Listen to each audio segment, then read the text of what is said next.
welcome back to my channel. Today I'm going to be going over one of the interview questions that you're going to be asked as a teacher, and actually a lot of people get asked this question whether they're applying to be a teacher or work on a school campus or even outside of a school campus. This is one of the biggest questions that a lot of companies will use just to get to know you. So they're going to ask you about yourself. So they're probably going to say, tell me about yourself. And this is one of the most important questions because they do not want to know your personal life. They don't want to know anything about your family. This is actually a question about your experiences, your qualifications, and everything that you've done that really qualifies you for the position that you are applying for. So although this is a teacher interview series, this question, like I said, isn't just for teachers. This is for anybody. Even if you're applying for a minimum wage job somewhere or a really high CEO position, they're going to ask you this because it's really important to get to know the person that they're going to hire. So like I said, this is something that can be really tricky for some people, but if you have any experience interviewing, you know that this is not a question about you. Although they say tell me about yourself, they don't want to know your personal life. They don't want to know your personal history. They don't want to know about your family or your dog's name or what you did over summer vacation. Instead, they want to know what you've been doing with your life that qualifies you for the position at that job. So if they're taking time out of their day to interview you and you're taking time out of your day to be interviewed, they don't want to talk about your dog or your family. They want to talk about the job. How are you qualified for this job? I'm taking time out of my day to interview you for this job. What can you tell me? So this is completely about your qualifications. Now, if you are on an interview panel with a lot of teachers or any type of I don't know, administration or even outside of education, they probably already have your resume. But this question is basically a regurgitation of your resume with a little bit more added on to it. So to start off this question, you are basically going to tell them where you started. So I would say as a teacher, it's important to start with your college degree. I would not go all the way back to high school unless you have some sort of skills that you learned in a high school class that are going to be used in this position. For example, if I were to apply for a yearbook teacher position, I might bring up the fact that I started in high school in a yearbook class and I loved it, and ever since then I wanted to be a yearbook teacher, so I took this class in college, this class, whatever, right? And then I would go on to all of my qualifications that I have. But if I'm not applying for something that has anything to do with my high school classes, I would just say stay out of the high school realm. It's really not that important because a lot of us, it's just been a long time ago. So I would say start off with your college experience. Where did you go to college? What did you do there? What classes did you take? What was your major? Did you get a minor? Do you only have a bachelor's, or did you go back for anything else? Start with the basics. When you first got into college, where were you at? Or even if you got an AA degree, you can start with that one first. Just whichever one you did first, that's the one you should start with first. And of course, tell them your major. After your bachelor's, then you want to get into anything else that you have. This is also the time where you can mention any jobs that you had while you were in school. So if I was in college and I was also tutoring, this is the time I would also say that. So kind of keep things in line. So you have college for your bachelor's, and then I was tutoring. And then I went to college for my credential and I was substituting and student teaching. So keep the jobs in line with that education so it just kind of stays organized and doesn't get jumbled up. So for me, I'm just going to give you my example. I would start off by saying my name because obviously they need to know your name. Make sure that they know your name, but make sure you know their name too, because when you leave, you want to make sure that you thank them with their name. So for me, I'm just going to start off with my name. This would be my example of an answer. My name's Amanda.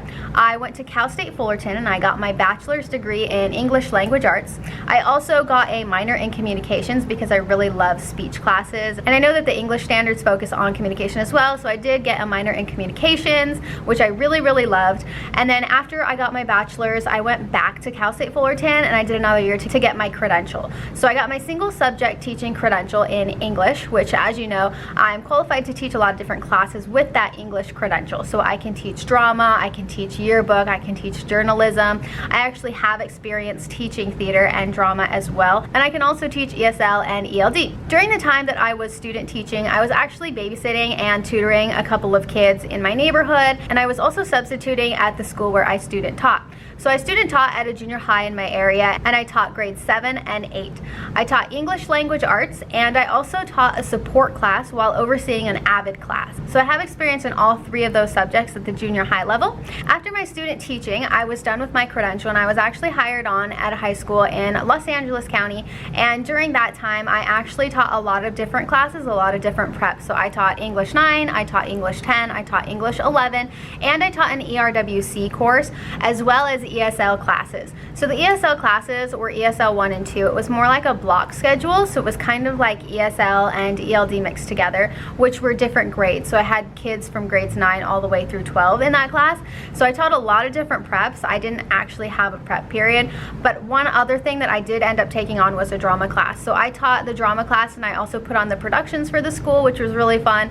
And since it's under my credential, it was something that I was really interested in, and they allowed me to take that as well. I actually went back and I got my master's degree. So right now I have my master's degree in education technology, and lucky for me, I actually graduated with my master's in education technology before 2020. So before COVID hit and we went through distance learning, I was completely prepared for all of that stuff, and I was actually used on my campus to teach other teachers how to use a lot of the technology as well.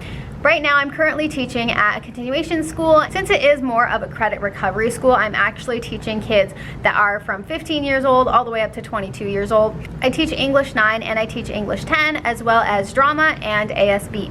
So I am the activities director at my school right now, and I put on all of the school functions. We've done prom, we've done senior night, we've done grad night, we've done so many different activities on our school campus as well as off school grounds. So we put together field trips, we went to a lot of the museums in Los Angeles, and we also took a few little field trips over to the library to check out some books. So as you're saying your education, you want to make sure that you're also putting those jobs into the same timeline. If you want to, you can separate them. You can first focus on your education and then focus on your experience with your jobs.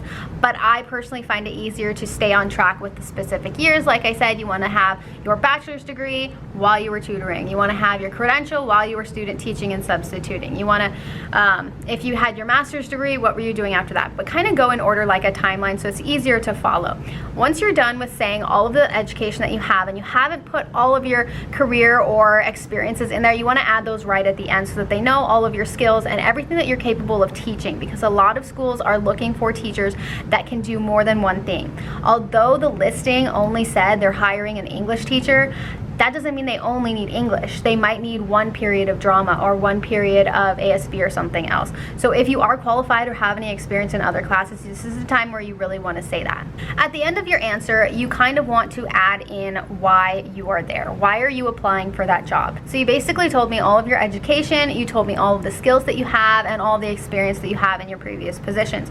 But right now, why are you here? Only say good things. This is the time to really sell yourself, because that's what you're doing. You're selling yourself to get this job. So only say good things. But you don't want to make this answer too long. This is just the opening question. They want a general idea of who you are so they can ask the real questions. So basically, I want you to regurgitate your resume with a little bit more details and a little bit of personality, because we all know that looking at resumes, they're pretty boring.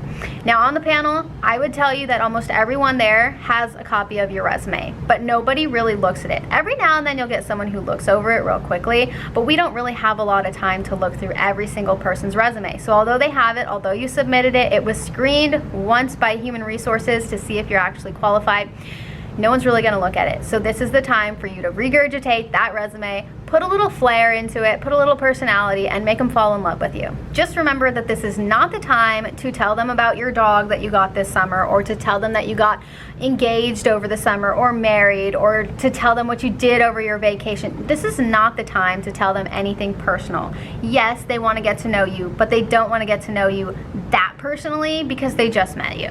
Think of it this way. If you're in a classroom and on the first day of school, the teacher's asking you to tell your life story, chances are you don't know anybody. You're not going to feel comfortable. Well, they're not going to feel comfortable hearing it either. So remember that this question is not about you as a person and you as your personal life. This is about you and your qualifications as a potential employee. So only focus on the good and only focus on your skills, your experiences, and your qualifications. All right, so that's going to be it for this video. video. Again, this video was telling you how to answer the question, tell me about yourself, in an interview. So if you are interested in finding out some more answers for any interview questions, be sure and let me know in the down bar which questions you want me to answer. This is going to be an interview series that I'm going to be continuing as much as I possibly can. So I'm going to have separate videos for each question. If you do have questions, like I said, let me know in the down bar and I'll add those too. Every single video will have a new question. However, if you're interested in actually getting a printed version of this or a digital copy of this, go ahead and check the link in the down bar and you will be able to get your hands on a copy as well. If you are the type of person who prefers a digital copy or something that you can print off instead of watching individual videos, I know that I had a lot of interest in that in my first interview video, but now I am making it happen. So if that is something you're interested in, check out the down bar and I will have that linked for you as well.